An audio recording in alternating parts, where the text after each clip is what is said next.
today I am showing you how to make the perfect paper airplane. So, first you obviously need some paper, and you don't need this, but some type of hard surface. I'm using the back of this whiteboard. So first, you want to fold your paper in half, hot dog style. So, just like that. And then you need to fold in some of these little corners on the ends. So, that's one. And that's two.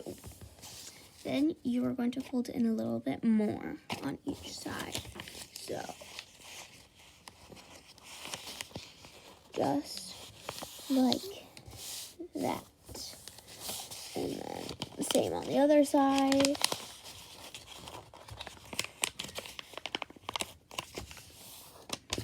So that's pretty good. And then I always try to make sure that the tip is still nice and pointy.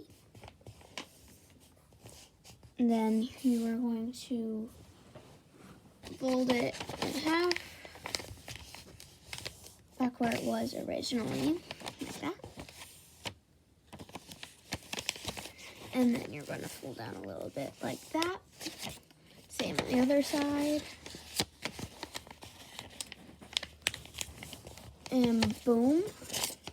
You now have a paper airplane. I don't have much room to show you how well it flies, but I have that.